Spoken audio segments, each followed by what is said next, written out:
Atenção! Começa agora uma teleaula de Geografia do Ensino Fundamental. Você vai assistir a teleaula de número 33. Bons estudos!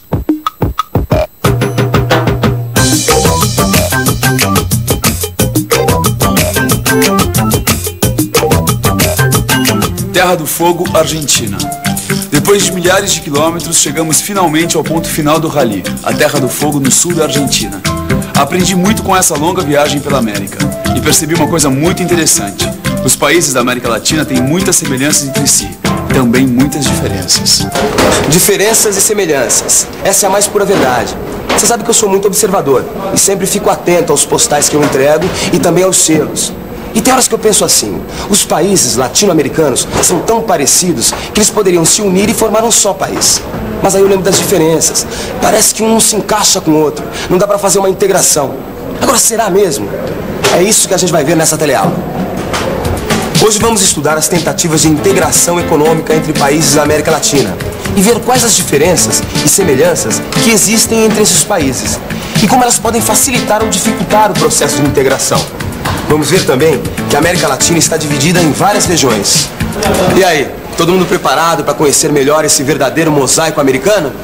Então vamos nessa que a nossa teleaula está começando. Eita ferro, minha Nossa Senhora! O que foi, Paulo? Notícias ruins, é? Ruins nada, que isso? Péssimas.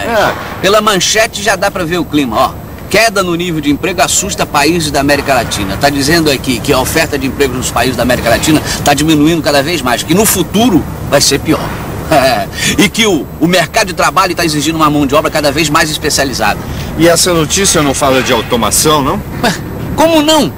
Aqui está dizendo que já os postos de trabalho serão substituídos por robôs e computadores, diminuindo ainda mais a oferta de trabalho nas fábricas. É para ficar preocupado ou não é? É, Paulo, você tem toda a razão.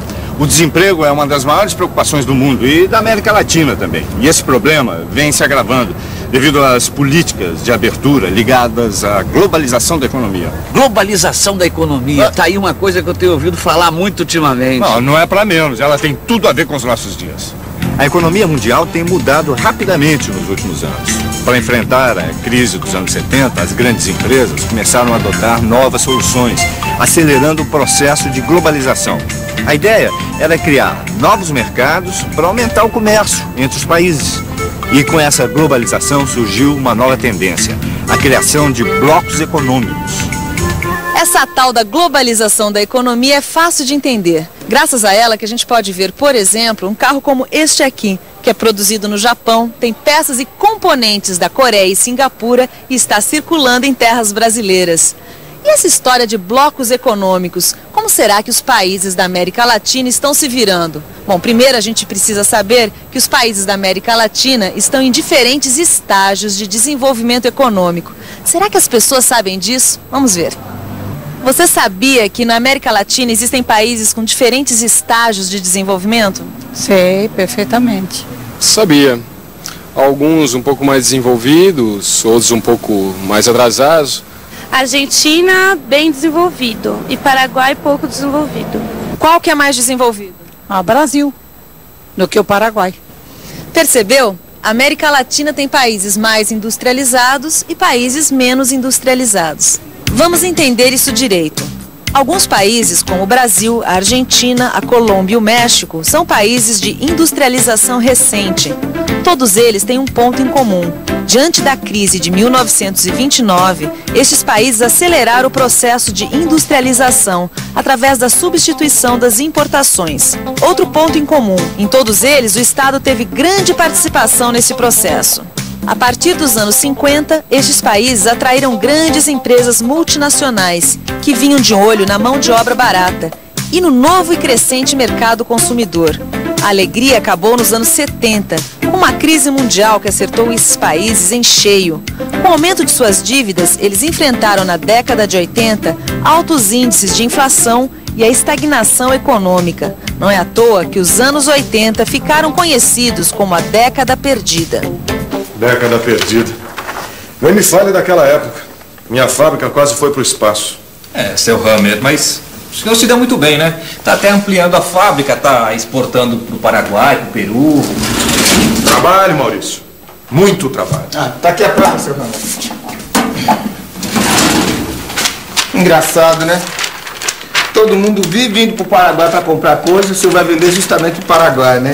Eu nunca ouvi falar nisso. Mas fique sabendo, seu Neno, que o Paraguai é um grande comprador de produtos industrializados.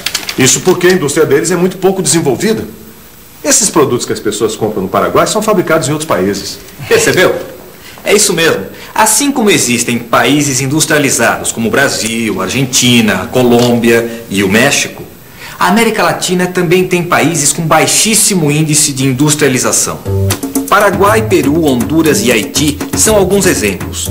Esses países apresentam uma economia baseada na exportação de produtos agrícolas e minerais, ou seja, uma economia extremamente frágil e dependente das variações do comércio. Resumindo, é o seguinte: na América Latina, a gente tem, de um lado, países de industrialização recente e, de outro, países de economia primária exportadora. Mas eu estive visitando o Peru e outros países e fique sabendo que, além dessas diferenças, também existem muitas semelhanças. Lima, Peru. Colega, o Seminário das Mulheres Latino-Americanas está sendo muito positivo. Mas para chegar ao local dos debates é uma loucura. Você não imagina como é o trânsito daqui, parece São Paulo. Aliás, Lima tem muitas coisas em comum com as cidades brasileiras. O crescimento excessivo, o desemprego, a economia informal, as favelas e por aí vai.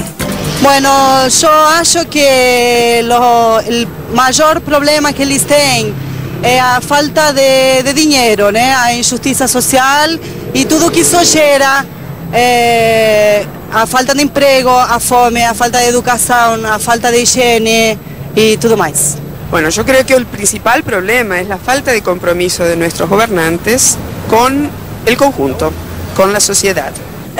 Bien, a mí me parece que la injusticia social que existe en todos los países está en todos ellos. Entonces la falta de educación, el desempleo, que me parece que es fuertísimo en todos los países. Yo creo que pobreza, analfabetismo. Na verdade, os brasileiros, argentinos, colombianos, bolivianos, enfim, todos os latino-americanos enfrentam problemas em comum. O inchamento das cidades, que está totalmente relacionado à diminuição das condições de sobrevivência no campo, a economia informal, que é uma consequência do desemprego, o analfabetismo e a grande dívida social, que pode ser percebida nas péssimas condições da saúde pública e nas condições habitacionais. Bom, com tantos problemas em comum, será que a América Latina nunca pensou em se unir para ganhar forças e enfrentar todos esses desafios? Você já ouviu falar de alguma pessoa que tentou unificar a América Latina? Conozco, foi Simón Bolívar.